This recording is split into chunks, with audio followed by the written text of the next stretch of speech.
안녕하세요. 저는 딸이 있는 60대 여성입니다. 자식도 낳아서 길러보고 세상도 살 만큼 살았으니 이 나이쯤 먹고 나면 세상에 더 이상 못할 일도 더 어려운 일도 없다 싶은데 막상 이 나이까지 살아보니 아직은 세상이 제 마음대로 되지 않는구나 싶네요. 특히나 사람 일이라는 게 그런 것 같아요. 원래 사람 마음 얻는 게 제일 어렵다 그러던데 제가 양보하고 노력하면 상대가 이해해 줄 거라고 바라는 것도 결국은 제 욕심이라는 것을 저는 최근에서야 깨닫게 됐습니다. 지금 다시 생각해도 참 속상한 일이지만 이번 일을 겪으며 또 한 번 배운다고 생각하며 사연을 보내기로 결심했네요. 이 일은 제 딸이 결혼하려던 도중에 생긴 일입니다. 저와 사돈이 될 뻔했던 여자와 있었던 일이죠. 젊은 시절 남편을 만나 결혼을 한 저는 예쁜 딸까지 낳으며 행복한 결혼 생활을 했었습니다. 다정하고 착한 남편은 열심히 사회생활하며 가족을 위해 노력해줬고 남편 내조를 하며 살림하던 저는 눈에 넣어도 아프지 않을 딸의 응석과 재롱을 보며 매일 웃음을 잃지 않았어요. 그래서 저는 그저 제 가족이 오랫동안 건강하고 행복하길 바라며 현실에 만족하며 살아가고 있었습니다. 그런데 그마저도 제가 많은 것을 바랬던 건지 하늘은 너무 일찍 저희 남편을 데려갔어요.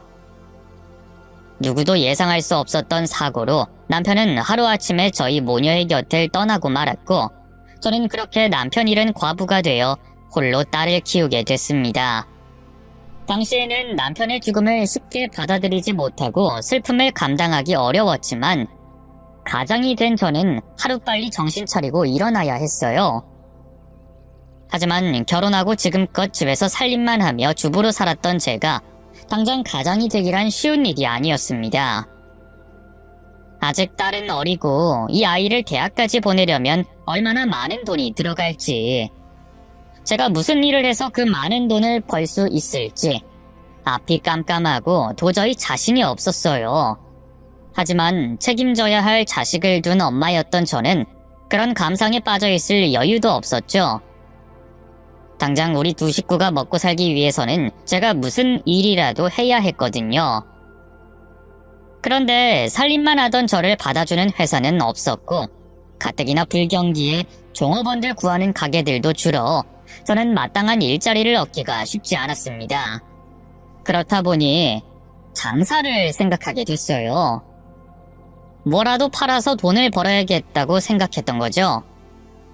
다행히 지난 세월 내 가족 건강 생각하며 살림은 열심히 한 덕분에 손맛에는 자신이 있던 터라 제 손맛이 다른 사람들에게도 통하지 않을까 기대하며 저는 작게 식당을 차리게 됐습니다. 장사 한번 해본 적 없던 제가 가게를 차린다고 하니 두렵고 걱정이 많았지만 이게 아니면 뒤는 없다고 생각하며 저는 가게에 제 사활을 걸었습니다. 망하면 제 딸과 길에 나앉게 될지도 모르는 불안감이 저를 채찍질했죠. 저는 몇 년간 잠도 거의 자지 않고 쉬지도 않으며 노력했습니다. 그때는 어떻게든 남편 대신 가장이 되어 일어서야 한다는 생각에 고생이 고생인 줄도 모르고 버텼네요.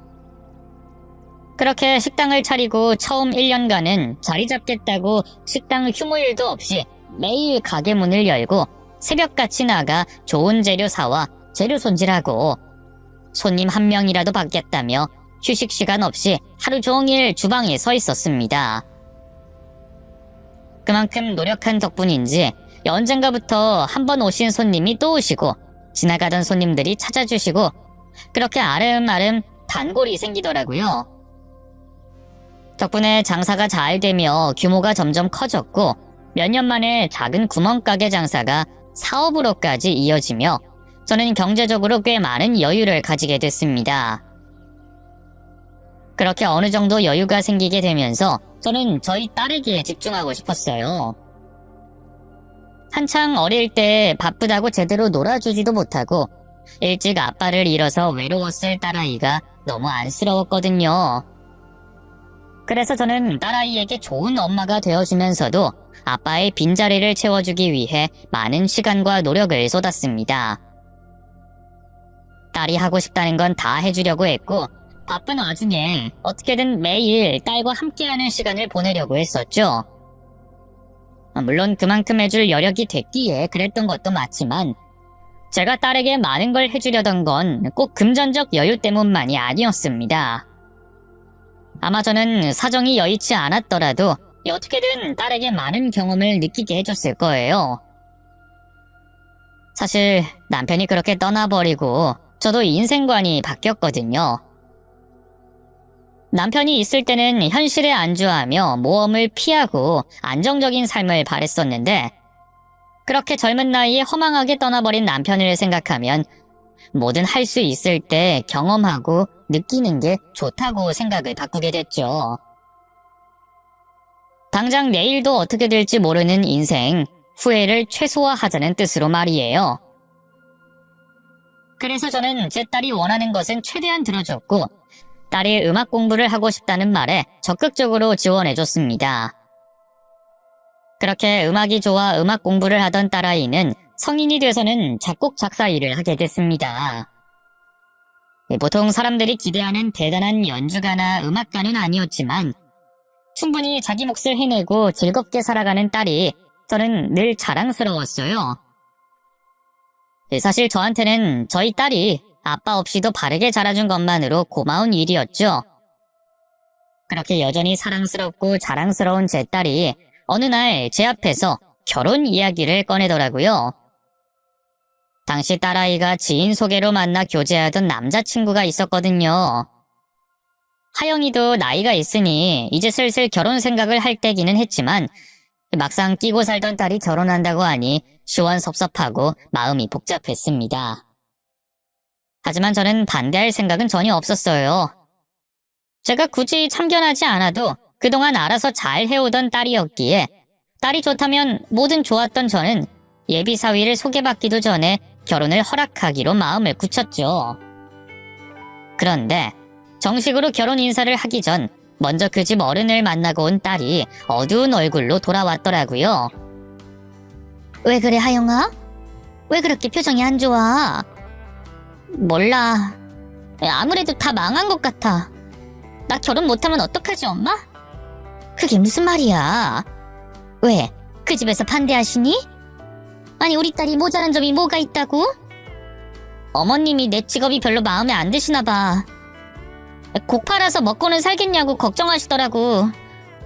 거기다 내 앞에서 자꾸 듣기 민망할 정도로 성민이 칭찬만 하시길래 왜 그러시나 했더니 내가 성민이한테 어울리지 않는 여자라고 생각하시는지 나를 못마땅해 하는 거였어. 내가 나쁜 일 하는 것도 아닌데 내 직업 깔보고 나를 은근히 무시하시는 거야.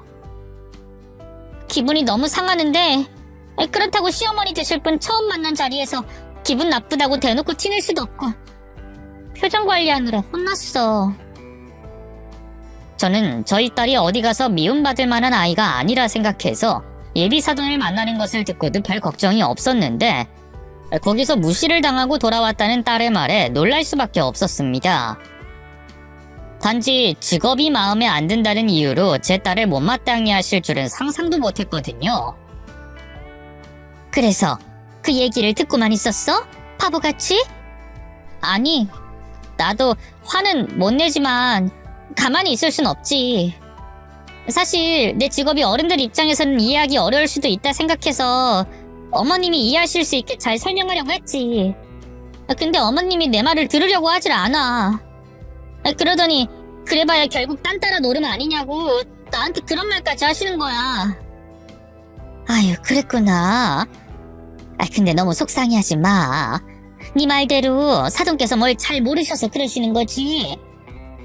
엄마 어릴 적엔 가수한다고 그러면 딴 따라라고 그냥 놀고 먹는 한량인 줄 아는 사람들도 많았어. 어른들이 워낙 그렇게들 말씀하곤 그러셨거든.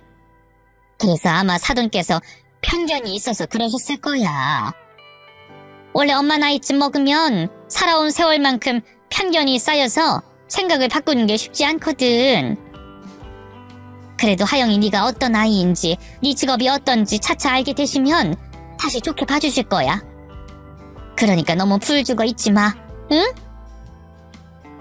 저희 딸이 기분 나쁜 내색도 하지 않고 눈높이 맞춰 설명하는데도 예비 사돈은 제 딸 얘기는 전혀 듣지 않고 저희 딸에게 딴따라라는 비하 발언까지 하며 제 딸을 무시했다고 했습니다. 그 말에 저도 기분이 나빴지만 저는 내색하지 않고 그저 속상해하는 딸을 위로할 수밖에 없었어요. 그렇게 그날 딸에게 듣게 된 사돈의 모습에 좀 불안한 마음이 생기기도 했지만 이 당시에는 제가 직접 사돈을 뵌 적이 없었기에 크게 문제로 생각하진 않았습니다. 저희 나이쯤 되면 편견이 없을 순 없으니 사돈도 그러는 거라며 이해하려고 했죠. 딸 가진 부모 입장에서 좋은 시어머니 만나면 다행인 일이지만 그렇다고 딸의 결혼을 반대할 수는 없었거든요. 결혼해서 저희 딸이 시어머니 모시고 살 것도 아니고 사실 시부모에 대한 문제보다는 남편 될 사람이 어떤 사람인지가 훨씬 더 중요하다고 생각했어요. 그리고 사돈이 딸의 직업 때문에 편견을 가지고 있는 거라면 그런 편견은 살면서 차차 없어질 거라고 생각했죠. 딸이 음악 일을 하면서 돈을 못 버는 것도 아니었거든요. 그래서 저는 딸과 사위가 잘 해준다면 결혼까지 아무 문제 없을 거라고 생각했습니다. 이후 아이들은 각자 양가 부모님께 정식으로 인사를 드리게 됐고 먼저 예비 사위가 저희 집을 찾아오게 됐죠. 저희 집에 인사하러 온 사위는 예의 바르고 정중한 모습에 제게 좋은 첫인상을 남겼어요. 거기다 제 딸을 많이 아끼고 사랑하는 듯 보였죠. 딸을 믿곤 있었지만 직접 보게 되니 내 딸이 역시 좋은 신랑감을 데려왔다 싶어 마음이 놓이더라고요. 그런데 사위가 저희 집을 둘러보고는 많이 놀라는 눈치였습니다. 와, 집이 정말 좋네요. 저는 이렇게 큰 집일 줄 얘기를 못 들었어요. 이런 집에 초대될 줄 알았으면 선물을 더 좋은 걸 골라온 건데 제가 실례를 한 게 아닌가 모르겠네요. 아유, 무슨 그런 말을 해요. 선물이야 마음이 중요한 거지. 그나저나 하영이 너 그랬어? 하영이 너는 결혼할 사람한테 뭐 비밀이라도 있었던 거야? 비밀은 무슨, 그냥 말할 이유가 없었던 거지. 이 집이 내 집도 아니고 엄마 집인데 내가 미리 말해서 뭐해. 자랑하는 것도 아니고, 그리고 혹시나 우리 집 잘 사는 거 보면 남자친구가 부담스러워할까봐 말 안 했던 거야. 어차피 자기는 나보고 결혼하는 거라며. 그럼 우리 엄마가 여유가 있던 없던 상관없잖아. 그건 그렇지. 근데 나는 평소에 하영이 네가 워낙 아끼면서 사니까 그게 좀 놀라워서 그래. 아무튼 이건 우리 엄마가 노력해서 꾸린 거고 나는 내 인생 살아야지. 그리고 어머님께는 이런 얘기 안 했으면 좋겠어. 안 그래도 내가 음악하는 것 가지고 딴따라라느니 놀고 먹는다더니 안 좋게 생각하시는데 우리 집 사정 아시면 내가 엄마만 믿고 철없이 산다고 생각하실 거 아니야. 가뜩이나 예쁨 못 받는데 여기서 더 밉보이고 싶지 않아. 그래, 알겠어. 하긴 서로 집안 사정이 우리 결혼에 중요한 것도 아니고 나도 아무런 상관없지. 알고 보니 그동안 딸이 저희 집 사정을 자세히 얘기하지 않았더라고요. 딸 입장에서는 사위가 그런 것에 연연하는 사람이 아니기도 했고 그런 얘기를 하는 게 괜히 철없는 자랑같이 느껴질까봐 꺼려졌답니다. 다행히 사위는 놀라긴 했지만 그 마음을 이해하는 듯 했고 실제로도 크게 개의치 않아 하는 것 같았어요.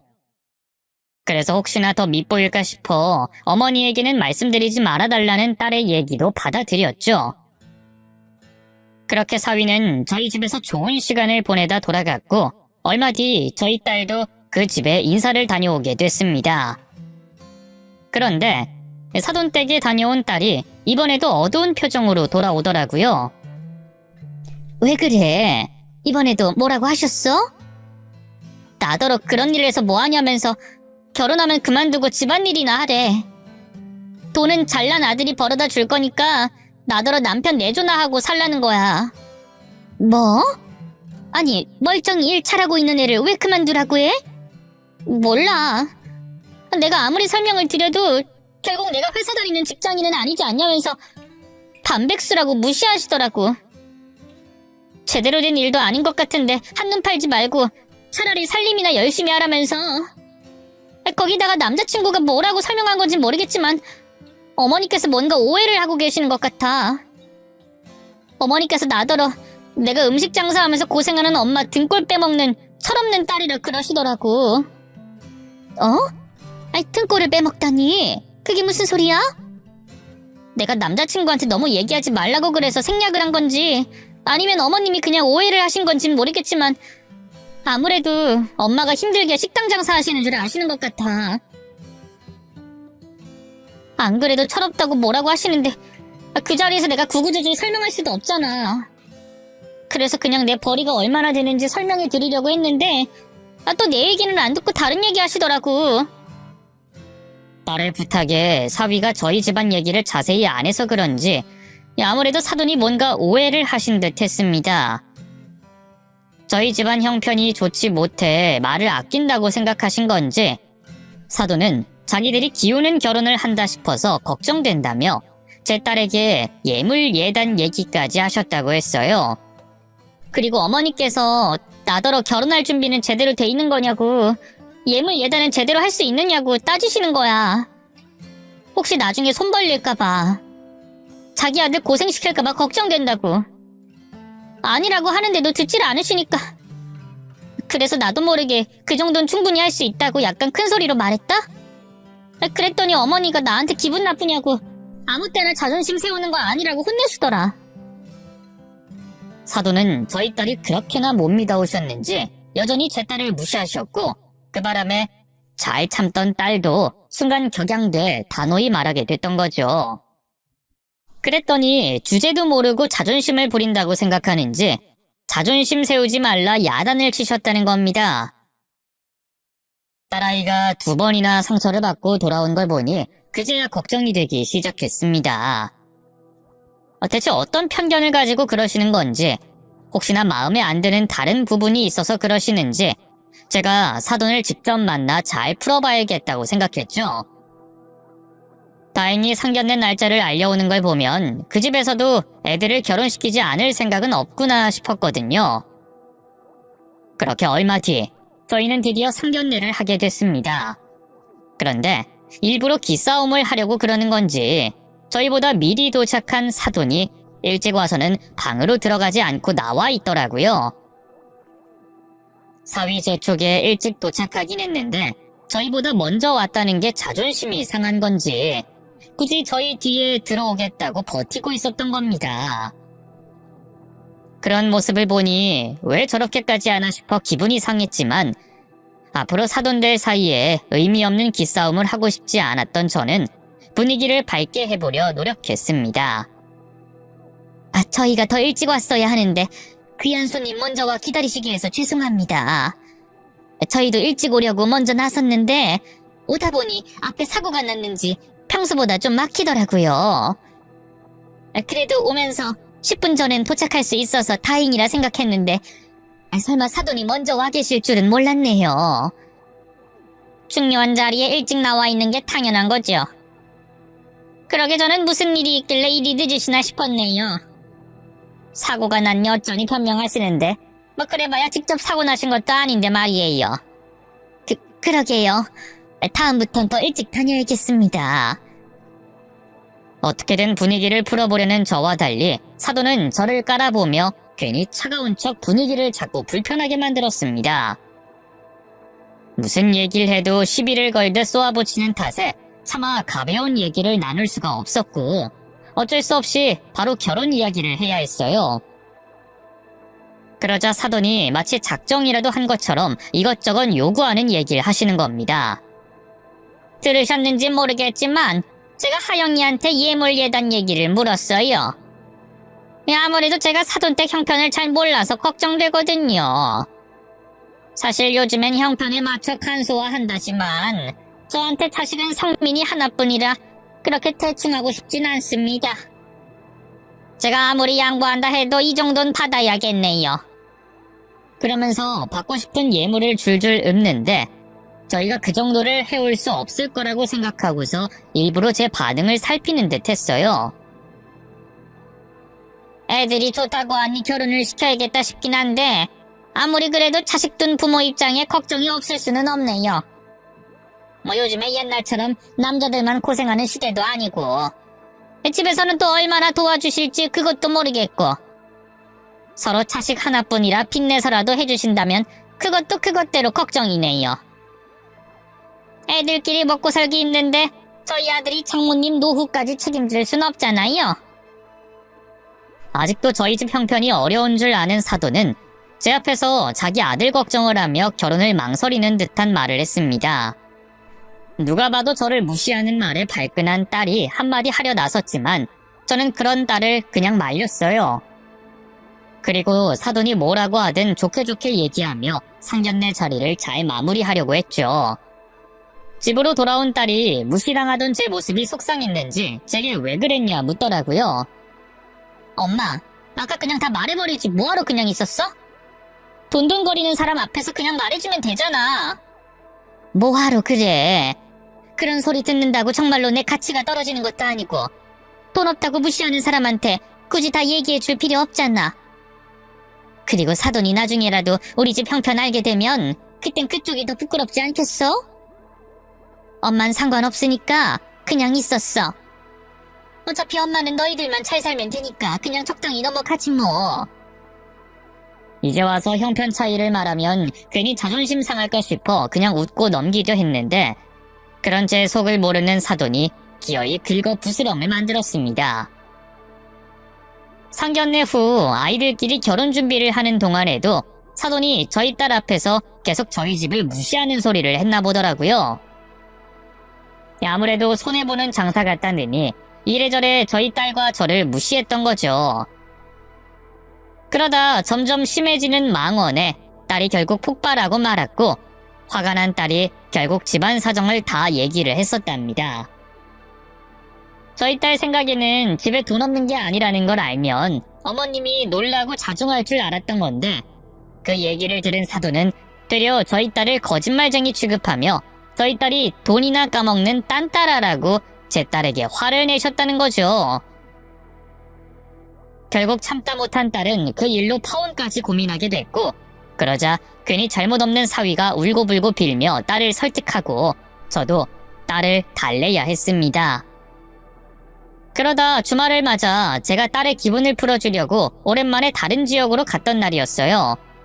그동안 결혼 관련으로 스트레스를 받았을 딸아이를 생각해 하루 종일 결혼의 결자도 꺼내지 않고 딸과 함께 맛있는 걸 먹고 좋은 풍경 즐기면서 즐거운 시간을 보내고 있었죠.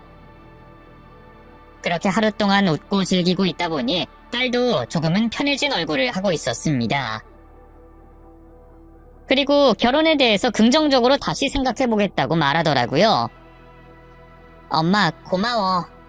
오늘 엄마랑 이렇게 즐기다 보니까 나한테 이러한 시간이 필요했다는 걸 이제야 깨닫게 됐어. 생각해보니 내가 성민이랑 결혼을 결심하고 난 이후에 이렇게 여유 있는 시간을 가져본 적이 없었더라고. 결혼 계획 세우느라 또 예비 시어머니가 주는 스트레스에 대응하느라 숨 돌릴 틈이 없었잖아. 그러다 보니까 신경이 더 곤두섰던 것 같아. 또 결정적으로 그 일이 생기게 되면서 결혼에 대해서 완전히 부정적으로 생각했고. 근데 이렇게 엄마랑 여유로운 시간 보내고 나니까 조급하고 흥분돼 있던 신경이 조금은 차분해지고 결혼에 대해서도 다시 한번 긍정적으로 생각할 수 있을 것 같아. 주변 사람들이 해준 어떤 조언들보다 또 나 혼자 고민했던 시간들보다 더 의미 있고 도움된 시간이 됐어. 그래서 고마워. 오늘 네가 뭘 느끼길 바래서 온 건 아니었지만 그래도 엄마 때문에 도움이 됐다고 하니 다행이다 싶다. 그래, 너무 부정적으로만 생각하지 말고 다시 성민이랑 천천히 얘기 나눠봐. 가벼운 마음을 가지고 온 짧은 여행이었는데 딸에겐 마음을 가라앉히고 생각을 정리할 수 있는 시간이 됐다고 하니 정말 다행이다 싶었습니다. 그래서 집으로 돌아가는 차 안에서 제가 딸보다 더 들뜬 기분으로 있었죠. 그러다 제게 전화 한 통이 걸려왔고 통화를 하다 보니 그동안 계속해서 미루던 일이 생각났어요. 그래서 기분이 좋아진 딸에게 허락을 구하고 잠깐 일을 볼 수 있겠냐며 묻게 됐죠. 하영아, 엄마 잠깐 들릴 곳이 있는데 괜찮을까? 잠깐 둘러보기만 하면 되는데 이왕 간 김에 거기서 저녁까지 해결하고 올라가면 좋을 것 같은데. 난 상관없어. 근데 어디 가는데? 요 근처에 한식당 오픈했거든. 근데 엄마가 네 결혼 문제로 바빠서 한 번을 못 내려와 봤네. 그래서 확인을 좀 해보려고. 그럼 중간에 빠질게.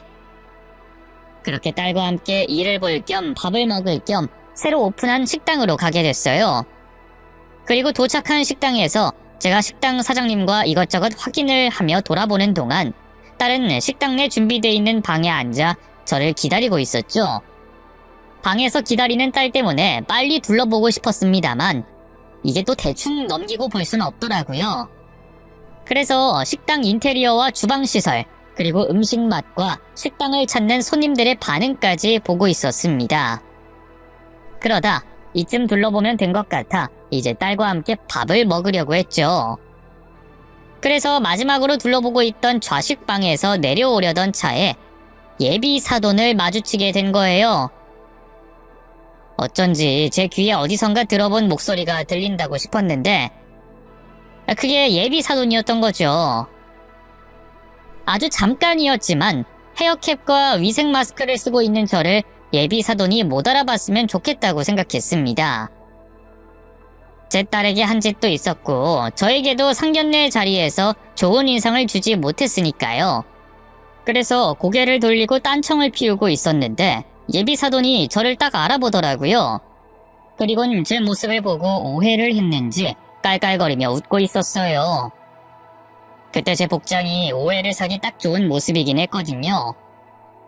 음식을 다루는 곳이다 보니 저는 위생을 위해서 앞치마를 두르고 헤어캡과 위생 마스크를 착용하고 있었습니다. 누가 봐도 그 식당에서 일을 하는 사람으로 오해할 수 있는 모습이었죠. 그런데 그 식당에서 제가 일을 한다고 한들 웃고 무시할 일은 아니잖아요. 제가 식당 직원이라고 해도 그냥 자기 일을 하고 있는 건데 말이죠. 하지만 예비 사돈에게는 그 순간이 남달랐던 것 같습니다. 우리 딸이 자신한테 화를 내고 쏘아붙였던 일에 앙심을 품고 있던 중인 것 같은데 그때 제가 그 식당에서 일하는 사람처럼 보이니 복수를 할 수 있는 기회가 찾아왔다고 생각한 것 같았죠. 그래서 그런지 사돈은 그때부터 저를 향해 조롱 섞인 말을 뱉었어요. 어머 사돈, 우리가 인연인지 악연인진 모르겠는데 뭐로 묶여있긴 한가 봐요. 여기서 또 이렇게 뵙네요. 근데 여기서 일하셨어요? 난 우리 성민이도 그렇고 하영이도 사돈께서 식당 한다고 하길래 당연히 식당 주인인 줄 알았는데 자기 식당 하는 게 아니라 남의 식당에서 일을 하는 거였구나. 근데 애들은 이런 게 뭐가 창피하다고 거짓말을 했대? 식당에서 아르바이트 한다고 내가 사돈 무시할 것도 아닌데. 네? 그게 아니라 제가 실은... 아니에요. 제게 굳이 해명하실 필요 없어요. 저야 사돈께서 식당 주인이든 총어버리든 무슨 상관입니까? 그나저나 내가 아까 계산하기 전에 우리 사돈한테 팁이라도 드릴걸. 어떻게 지금이라도 좀 드릴까요? 우리 사돈이 일하는 걸 알게 됐는데 그냥 가는 것도 예의가 아니니까요. 아니 잠시만요. 사돈, 그 현금이 여기 어디 있을 텐데. 이거 100원밖에 없네. 사돈, 이건 좀 그렇죠? 아이고 속상해라. 내가 이럴 줄 알았으면 가게에서 현금을 좀 챙겨왔을 텐데. 처음엔 해명을 해보려고 했지만 그 여잔 제 이야기를 들을 생각이 없었어요. 제 말을 끊고 절 조롱하기 바빴죠. 그 여자가 말을 건 이유가 제게 하고 있는 말이 모두 제 딸이 한 행동에 대한 복수라는 걸 알았던 저는 그 상황을 빨리 끝내야겠다는 생각만 했습니다. 그런데 화장실을 갔다 오던 딸이 그 모습을 목격하게 되면서 자리를 빨리 피하려던 제 계획이 틀어지게 됐죠. 딸은 곧장 사돈에게 화를 내려고 했고 저는 우선 자리를 피하자고 화를 내는 딸을 말리게 됐습니다. 저기 지금 뭘 제대로 알고 하는 소리예요? 지금 당신이 우리 엄마 무시할 자격이 된다고 그런 소리를 하냐고요? 하영아, 넌 안에 있지 뭐 한다고 여길 나와? 네가 이런다고 해결되는 거 하나 없어. 얼른 들어가. 엄마가 마무리하고 갈 테니까. 어머머, 넌 또 여기 웬일이니? 아, 사돈 도와주려고 왔구나. 그래도 얘가 완전히 양심 없고 생각 없는 애는 아니네. 지가 까먹은 돈이 미안해서 이렇게 주말에 엄마 도우려고 온 걸 보면. 근데 넌 다른 사람이 있든 없든 전혀 상관이 없구나. 내가 사돈 얘기 조금 했다고 내 앞에서 눈을 까디집는 걸 보면. 근데 이번엔 내가 뭐 잘못한 게 있다고 거품을 묻니? 사돈 만난 게 반가워서 인사 좀 하고 있는 걸 가지고? 하여튼 얘가 자격지심이 많아요. 사돈, 제가 이런 말씀 처음 드리지만 하영이가 저번에도 저한테 눈을 까디집고 따박따박 대들었어요. 거기다가 시어머니들 제 앞에서 거짓말까지 했다니까요. 사돈도 그렇고 자기도 그렇고 뭐 경제적으로 하나 부족한 거 없다면서 일 안 해도 먹고 살 걱정 없으니까 남의 일에 상관치 말라면서 소리를 꽥꽥 질렀다니까요. 아유, 제가 노파심에 좀 걱정되는 점을 주저리 말했다고 하지만 그래도 그런 거짓말하면서 소리를 지르면 됩니까? 아무래도 사돈께서 혼자 바깥일도 하시고 집안일도 하시느라 이 정신이 없어서 우리 하영이 교육에 관심이 적었던 것 같습니다. 그러니까 얘가 이렇게 어른한테 맨날 대들고 거짓말이나 하죠. 그리고 말이 나와서 하는 말인데 하영이가 가지고 있는 그 허세? 허영심? 하여튼 뭐 그런 건 사돈께 배운 것도 없지 않아 있는 것 같아요. 왜 저번에 그 상견례 자리에서 사돈이 입고 온 옷 말입니다. 아무리 그 자리가 부모들 간에 기싸움하는 자리라고 해도 그런 짝퉁티가 줄줄 나는 옷을 입고 오시면 어떡해요? 저라고 진짜 가짜 구별도 못하겠습니까? 가짜는 모르는 사람이 봐도 한눈에 티가 나는 법인데. 그리고 저도 우리 아들이 이치가 이 명품 지갑 선물해준다고 사돈이 짝퉁으로 입고 온 그 명품 매장에 간 적이 있어서 그런 제품 없다는 건 알고 있기도 했고요. 사돈 아직 애들 결혼하기까지 시간이 남아서 그러는데 그 사이에 하영이 교육 좀 잘해주세요. 하영이 때문에 우리 잘난 성민이 고생하게 만들지 마시고요. 제 딸이 한 말을 안 믿는 건 괜찮았습니다만 거짓말쟁이에 가정교육 못 배운 취급하는 건 안 되겠더라고요. 솔직히 제 딸이 왜 그렇게까지 했겠어요. 그렇게 행동하게 만든 사람이 누군데. 그래서 저도 할 말은 하면서 상황은 조용히 마무리하려고 했죠. 거짓말이요? 제 딸이 무슨 거짓말을 했는지 모르겠네요. 그리고 아드님에게 아직 자세한 상황을 못 들으신 것 같은데 우리 하영이가 이 결혼을 다시 생각해봐야 할 것 같다고 해서 애들 결혼 멈춘 상황입니다. 또 저도 오늘 이렇게 사돈 말하시는 본세를 보니 두 사람의 결혼 다시 생각해봐야 할 것 같고요. 우선 그렇게만 하시고 갈 길 가시죠. 다른 사람 영업장에서 소란 일으키지 마시고. 뭐라고? 아니, 상견례까지 마친 상황에 애들 결혼이 결정 안 됐다니 그게 무슨 말이에요? 그리고 우리 상민이가 아니라 하영이 제가 결혼을 고민한다고요? 나 참 어이가 없네. 능력도 집안도 별 볼 일 없는 애를 시어머니 되는 사람 앞에서 거짓말하고 대드는 년을 우리 아들이 사랑한다고 해서 참고 며느리로 받아주려고 했더니 이게 고민을 해? 집까지 깨? 야, 네가 뭔데 우리 상민이를 판단하고 결정 내려? 나라고 너 같은 년을 며느리로 받고 싶었는지 알아? 우리 상민이에 비해 한참 딸린 년이 어디서 감히. 야, 결혼하지 마. 이제 내가 반대할 거니까 결혼해서 우리 아들 핏 빨아먹을 생각하지도 말라고. 취집하는 주제 인연이 정말. 그리고 당신은 뭔데 내 말 본세를 따지고 들고 생각을 다시 해? 니년이 뭔데? 그 나이 먹고도 식당에서 직원으로 일하는 니년은 뭔데 그딴 소리를 짓거리고 있어? 하여튼 애미나 딸년이나 지들 주제를 모르고 지랄 난리 부르스를 떠네. 야, 내가 여기 안 나가면 네가 어쩔 건데? 꼬라지 보아하니 직원들 중에서도 제일 학고인 것 같은데 네가 날 어쩔 건데? 내가 여기서 난리 떨고 소란 피우면 너 문제 없을 것 같아? 직원 하나 때문에 이 난리가 났는데 여기 사장이 너 안 자르고 있겠냐고? 아줌마 지금 우리 엄마한테 뭐라고 했어요? 연? 애미? 이 아줌마가 진짜 미쳤나? 아까부터 어디라고 말을 함부로 해요? 하영아, 됐어. 여기서 소리 질러봤자 똑같은 사람만 되는 거야. 저런 여자 상종해서 뭐하니? 얻는 것도 없고 기분만 잡치지. 자기가 무슨 짓을 하고 있는지는 나중에 다 알게 될 테니까 무시하고 그냥 가자. 여기 식당 사장님이랑 찾아온 손님들께 피해주지 말고. 근데 내 신발이 어딨지? 내가 여기 뒀는데. 아, 여기 있구나. 이년들이 사람 약을 올려놓고 어딜 내빼려고 해? 가긴 어딜 가! 저는 그 여자와 그만 상종해야겠다 싶어서 흥분한 딸아이를 말린 뒤 신발을 신고 식당을 나가려고 했어요. 근데 그때 제가 신으려고 하는 신발을 그 여자가 발로 차버렸죠. 그리고는 제 앞을 막아세우고 끝까지 해보자는 식으로 싸움을 걸어왔습니다. 제 입장에서는 난감한 상황이었죠. 설령 그 여자와 목소리를 높여 다툼을 벌이게 되더라도 가게 밖에서 다퉈야 했거든요. 제게는 그래야만 하는 이유가 있었습니다. 그 이유는 당시 상황을 보고 달려온 사장님을 통해서 밝혀지게 됐죠. 갑작스러운 소란에 뛰어오신 사장님은 날아가 있는 제 신발을 보셨고 그 신발을 들고 오셨습니다. 그리고는 제 앞으로 있던 사돈을 밀친 후 무릎을 꿇고 손수 제 신발을 신겨주셨죠.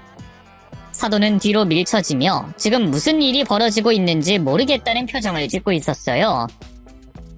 도대체 왜 값비싼 한정식 식당을 운영하는 사장이 말단 직원으로 보이는 저에게 신발을 신겨주고 있는지 이해가 안 된다는 표정이었죠. 아유, 사장님, 이렇게 안 하셔도 됩니다. 신발은 저 혼자 신을 수 있어요. 이러면 제가 오히려 욕먹어요. 이러지 마세요. 아닙니다, 대표님. 안 그래도 대표님께서 좌식방과 바닥의 높이가 조금 높은 것 같다며 말씀하셔서 새로 시공하기 전까지 다른 직원 두거나 구두 주걱 구비해서 손님들 신발 신으실 때 불편함 최소화하려는 생각 중에 있었습니다. 며칠 내로 지적한 부분을 시공이나 다른 방법으로 시정할 수 있도록 하겠습니다.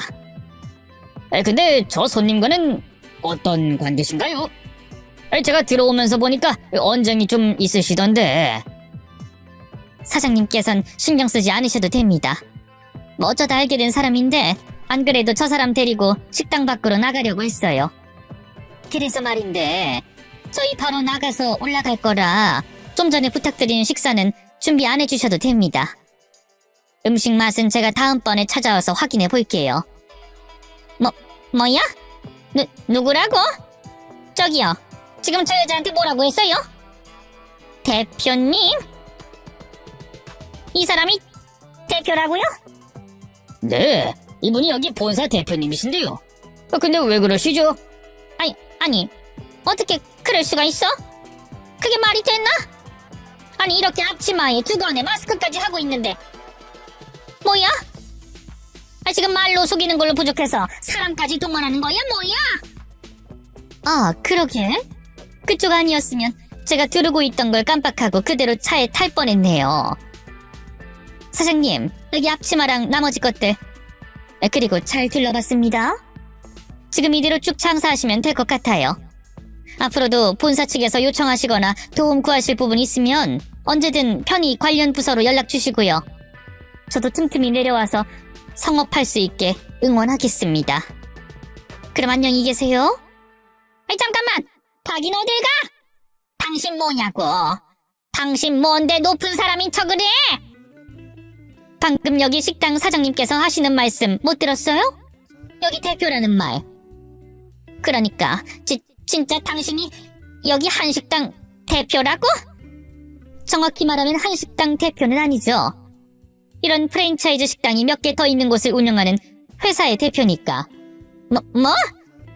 식당 사장도 대표도 아니고 프랜차이즈 본사 대표라고? 거짓말을 해도 정도껏 해야지. 당신 요즘엔 그런 거짓말 금방 들통나. 세상이 어느 땐데 그런 말도 안 되는 말로 사람을 속이려고 해? 요즘 인터넷엔 다 나와 있다고. 그래, 인터넷. 당신 말대로 당신이 그렇게 대단한 사람이라면 인터넷에 나와 있겠지? 어디 내가 한번 찾아볼까? 당신이 이 식당 프랜차이즈 회사 대표가 맞는지. 여잔 제가 거짓말을 하고 있다고 확신했는지 한껏 신이 난 모습으로 휴대폰을 켰습니다. 그리고는 인터넷을 이용해 본사 대표가 제가 맞는지 확인하더라고요. 그런데 저는 그런 여자의 행동 때문에 골치가 아팠어요. 제가 재벌도 아니고 유명인도 아니었기 때문에 제 사진이 인터넷에 있을 리가 없다고 생각했거든요.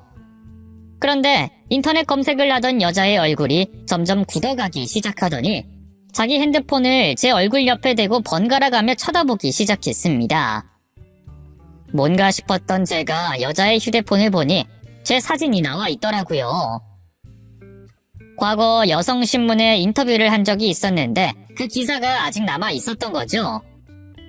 이제야 여자가 제 말을 믿겠다 싶었던 저는 저를 잡고 있던 여자의 손을 뿌리쳤습니다. 그리고 기세등등하게 말했죠. 자, 이제야 사람 말 믿겠어요? 확인 다 했으면 이제 그만합시다. 여기 그쪽 가게가 아니라 여기 이 사장님 영업장이니까. 아니, 그럴 리가 없는데. 당신이 회사 대표가 맞다면 왜 내 행동에 화를 안 내? 그리고 왜 그동안 꼭꼭 숨겼고? 저기요, 숨기긴 누가 숨겼어요? 제 딸이 말했다면서요. 그쪽이 안 믿었던 거지. 그리고 내가 그쪽처럼 아무 행동이나 막 해도 되는 사람으로 보이세요? 제 행동 하나하나에 저를 믿고 가게를 차린 사장님들이 얼마나 많은데 당신처럼 행동했다가 저 때문에 그분들이 피해보면 어떡하라고요? 이제 무슨 말인지 알았으면 나갑시다. 식당에 그만 피해주고. 잠깐만! 그럼 그 앞치마랑 마스크 두거는 뭐야? 그건 뭐냐고? 내가 대표로 있는 식당 잘 돌아가고 있는지 문제점은 없는지 확인하는 것도 문제가 되나요? 주방에도 들어가고 여기저기 둘러보려면 위생은 갖추고 있어야죠. 그리고 그렇게 입고 있으면 다 식당 직원입니까? 앞치마 안에 뭘 입었는지는 안 봐요. 자, 일하는데 안에 이렇게 입고 일하는 사람도 있어요? 그리고 여기 아까 그쪽이 가짜 제품이라고 하던 옷, 그 옷인데 이게 그렇게 가짜 같아요? 어디 그렇게 가짜라고 확신이 들면 우리 같이 매장으로 가봅시다. 가서 확인하면 되죠. 그럼 내가 이제까지 전부 오해하고 있었다는 말인데 오해는 무슨 오해를 해요? 내 딸과 내가 무슨 오해 살만한 행동을 했다고? 그쪽이 혼자서 착각을 한 거지. 그나저나 오늘 이렇게 이 식당에서 만나게 돼서 정말 다행이네요. 그쪽 덕분에 우리 딸아이 결혼 관련해서 제 입장도 정리됐으니까. 나중에 우리 애나 그쪽 아드님이나 이번 일로 또 만날 것 없이 여기서 확실히 하고 가죠. 저도 우리 딸 그쪽 아드님과 결혼 안 시켜요. 제가 이제까지 우리 딸이 뭘 하든 단 한 번도 안 된다고 한 적 없는데 이번만큼은 무슨 일이 있어도 안 되겠네요. 그러니까 걱정하지 마세요. 우리 딸이 대단하신 그쪽 며느리가 될 일은 절대로 없을 테니까. 그럼 이제 된 거죠? 그럼 저희 먼저 가보겠습니다. 앞으로 두 번 다신 볼 일 없었으면 좋겠네요. 꼭! 사돈은 꿀먹은 벙어리가 되어 있었어요. 솔직한 마음으로는 우리 딸과 제가 당한 일을 고스란히 그 여자에게 되갚아주고 싶었습니다만 그러기엔 제가 책임져야 할 사람들이 너무 많았습니다. 그리고 그런 여자에게 그 정도 충격을 줬으면 되지 않았나 싶었죠. 아들을 그렇게도 끔찍하게 생각하는 사람인데 자기 손으로 아들이 사랑하는 사람과 돈 걱정 없이 마음 편히 살 미래를 망가뜨렸으니까 얼마나 자책하겠어요. 저는 그걸로 충분하다고 생각하고 사돈이 될 뻔했던 그 여자와의 악연을 잊기로 했습니다. 그런데 앞으로 두 번 다시 만나지 않을 것 같던 그 여자와 다시 마주치게 됐습니다. 그것도 그 여자가 제 발로 절 찾아왔죠. 처음엔 전 그 여자가 자기 아들과 제 딸을 다시 이어주게 하려고 절 찾아왔다고 생각했어요. 제게 용서를 빌려고 말이죠. 그런데 일말의 양심은 있었던 건지 아니면 아들 일은 뒷전일 만큼 상황이 다급한 건지 제게 용서를 빌며 다른 말을 꺼내더라고요. 저 대표님, 제가 정말 잘못했습니다. 제가 이렇게 무릎 꿇고 빌 테니 제발 저 좀 살려주십시오. 제발요. 애들 일이라면 이미 끝났습니다. 사람이 그렇게 쉽게 변하는 게 아니라 분명 언젠간 그쪽이 제 딸을 이전처럼 들들 볶을 텐데 그거 알고도 제 딸에게 결혼하라고 권할 순 없죠. 그러니까 애들 이야기는 눈꽃만큼도 기대하지 마시고 돌아가세요. 아유, 당연하죠. 감히 저희 아들이 어떻게 대표님 따님과 결혼하겠습니까? 제가 부탁하는 건 애들 결혼이 아닙니다. 그날 있었던 일 때문이죠. 그날 일이요? 그게 왜요? 제가 그쪽한테 뭘 했다고 이러세요? 대표님께서 제게 뭘 하신 건 아니지만 그날 대표님과 있었던 일로 제가 지금 죽을 것 같아서 그래요. 저랑 그날 일을 다 풀었다는 영상 하나만, 아니 사진 한 장만 찍어주시면 안 될까요? 사실 제가 지금 며칠째 가게도 못 나가고 동네도 못 다니고 있어요. 그날 식당에서 제가 대표님께 한 행동들이 인터넷에 동영상으로 올라가서 사람들한테 화제가 됐거든요. 그래서 개념 없는 여자의 최후, 정의구현, 참교육 등으로 퍼지고 있나 봐요. 그것 때문에 제 가게로 장난 전화가 말도 못하게 오고 사람들도 몰려들고 장사는 물론이고 정상적으로 살 수가 없어요. 그러니까 그 사람들에게 문제가 잘 해결됐다고 알려주게 사진 한 장만 찍어주시면 정말 감사하겠습니다. 그날 누군가가 그 여자와 저 사이에 있었던 일을 처음부터 끝까지 녹화했었고 그 영상을 인터넷에 올렸나 보더라고요. 그리고 그 영상이 인터넷에 퍼지면서 화제가 된 거죠. 저를 조롱했던 그날 일이 그대로 담긴 영상으로 인해 근처에서 장사를 하고 있던 여자 가게로 사람들이 몰려들었다고 합니다. 장난 전화도 오고 허위 주문도 하고 협박도 하면서 도저히 가게 문을 열 수가 없었다고 했어요.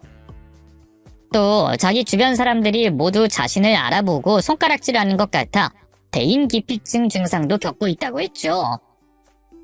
그러면서 자기를 불쌍하게 여기고 도움을 달라고 하는데 제가 왜 그렇게까지 해줘야 하나 싶더라고요.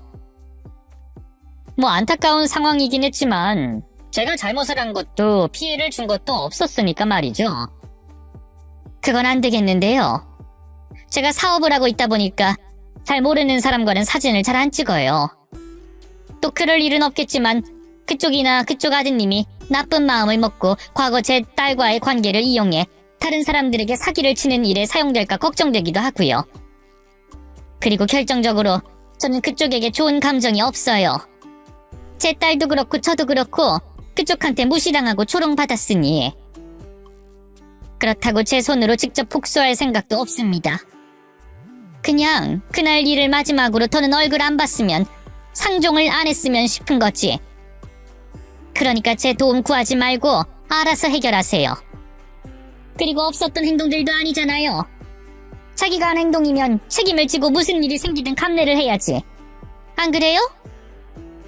오늘은 어쩌다 말이 길어졌는데 다음엔 이렇게 길게 상대 안 합니다. 그러니까 찾아오지 마세요. 안 됩니다, 대표님. 아니, 대표님! 아니, 사돈, 제발요! 제발 저 좀 도와주세요. 저 이러다 정말 죽을지도 몰라요. 동네에서 이사가야 할 지경이라고요. 저는 도와달라고 애원하는 여자를 뒤로하고 집으로 들어갔어요. 하지만 여자는 그 뒤로도 제게 도움을 바라며 저희 집 앞에서 한참 동안 소리를 질렀죠. 결국 경찰에게 신고하고 난 뒤에야 그 여자를 쫓아낼 수 있었습니다. 그리고 그 여자가 저를 찾아오고 얼마 지나지 않아 오랫동안 장사하던 그 자리를 내놨다고 하더라고요. 사람들의 괴롭힘에 결국 버티질 못한 거죠. 그러자 이번엔 그 집 아들이 저희 집을 찾아와 제 딸에게 책임을 묻더라고요. 자기 엄마가 사람들에게 욕을 먹는 것도 장사를 그만두게 된 것도 전부 저희 탓이라고 말하면서 말이죠. 그런데 말이 안 통하는 건 유전인 건지 제 딸의 말꼬리를 잡고 늘어지는 모습을 보자 제가 나서지 않을 수가 없었어요. 지금 남의 집에 와서 목소리 높이는 사람이 누군데 협박이라는 말을 해요? 그리고 진짜 협박이 뭔지 몰라서 그러는 것 같은데 내가 한번 협박해봐요? 그날 그쪽 어머니 되는 분이 가게에서 소동 일으키고 저 조롱한 거 법적으로 따져볼까요? 영업방해, 명예훼손으로 고소 고발해봐요? 네? 아유, 그거야 대화를 하다 저희 어머니께서 흥분을... 흥분이고 뭐고 문제가 있는 건지 법원에서 판단하는 거니까 어떻게 뭐 그렇게 할까요? 지금도 마찬가지예요. 주말에 동의도 없이 남의 집에 찾아와서 이러는 건 협박죄가 아닌 것 같아요? 그렇게 목소리를 고래고래 높이는데 어떻게 신고해볼까요? 네? 그게... 죄송합니다. 저는 다른 뜻은 없고 저희 어머니께서 당한 일이 억울하고 너무... 억울한 일 아니죠. 자기가 한 행동인데 그쪽이 우리한테 사과하러 온 거 아니고 그쪽 어머니 변명만 할 거면 이만 가봐요. 우린 그런 쓸데없는 얘기 들을 생각 없으니까. 결국 그 집 아들은 아무 소득 없이 집으로 돌아갔습니다. 그 이후로 제 앞에도 제 딸에게도 나타나지 않았죠. 그리고 그 집 여자 역시 몇 차례 자리를 옮겨 장사하려고 했다는데 동네에 난 소문 때문에 계속해서 망했다고 합니다. 그러다 나중엔 장사도 접고 이사도 가게 되면서 아예 그 지역을 떠났다고 했죠. 이런 일이야말로 자업자득이라는 생각이 드네요. 지금까지 살면서 또 이번 일을 경험하면서 다시 한 번 더 확인한 일이지만 사람은 어디서든 착하게 경우 있게 살아야 한다는 생각을 해요. 꼭 누구에게 내 행동이 알려지고 손가락질 받을까 두려워서가 아니라 나 스스로에게 당당하기 위해서 말이죠. 그러니 우리 모두 나 자신에게 당당할 수 있게 살자고요.